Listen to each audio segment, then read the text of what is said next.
After a week more, however, I hadn't found a single other lead on Jay's whereabouts, nothing that any two people on the ground could agree on. I couldn't ignore Kafr Hamra anymore. All signs pointed toward the village. I had to face my fears, or else what was I doing here in Syria but running around like a lunatic and giving the snipers a pale white face to target in their rifle sights? Either I went to Kafr Hamra, or I went home. I told my driver and the two journalists, Narciso and Joni, I was traveling with, what I'd decided. We drove through Aleppo to the village, passing several checkpoints manned by jihadis on the way. My gut tightened every time a fighter leaned into the window of the car and asked who we were. I said nothing, as I'd been instructed.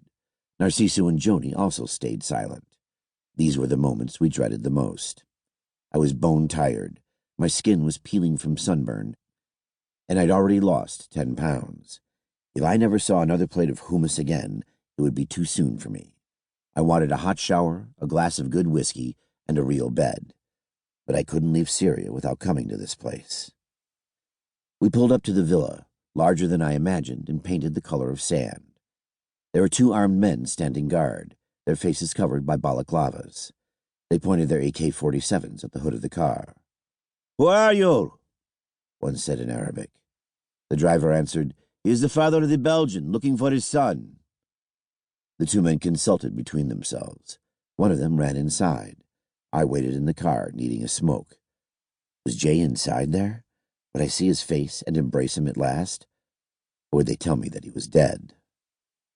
The young man came out of the house. "Only you," he said, pointing to me. "And you too." The Syrians who'd helped me find the place. Narciso and Joni didn't protest. I got the impression that they were happy to wait outside. I took a deep breath, opened the car door, and followed the young man. My heart was thumping. There was a row of shoes next to the door to the house. I looked quickly to see if I recognized Jay's, but I didn't want to be seen inspecting the boots and sneakers like a third-rate detective, so I slipped mine off and put them at the end of the row. My guide stayed in the lobby as I walked inside the villa. The entry opened up into a large living room where sofas were pushed against the wall. There were PlayStation controllers hooked up to a console, their black wires snaking toward a flat-screen TV on the wall. There were dozens of young men here, some of them wearing balaclavas, some not. Their eyes followed me. The room was quiet. There was a man sitting on a small sofa, alone.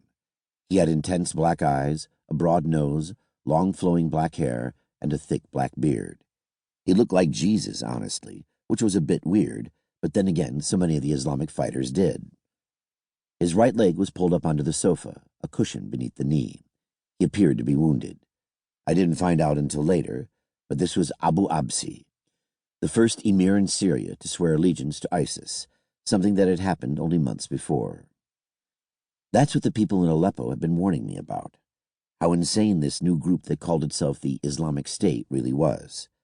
The group didn't use that title, not yet, but they sensed these people were different. Absi's hand rose and he motioned for me to approach.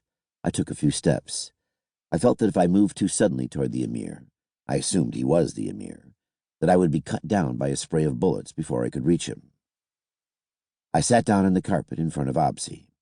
Before I could begin my appeal, he spoke. "I have no Belgians in my group." My heart sank. I thought I'd come to the place where I would find Jay, but this statement left me no opening. "Have you heard—" I began. Absi snapped his fingers. Suddenly, everything in front of me went black as someone yanked a hood over my head. I felt my breath curl back on the skin of my face. A surge of panic shot through my nerves. I yelled out. Strong hands yanked me to my feet. I was rushed headlong away from the emir. There was shouting behind me. What were they saying? It was happening.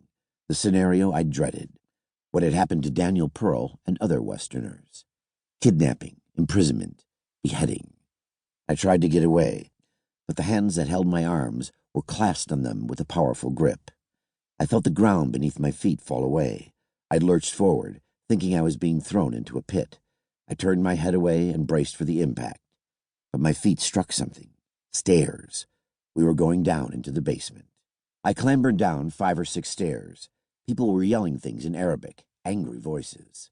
We stopped.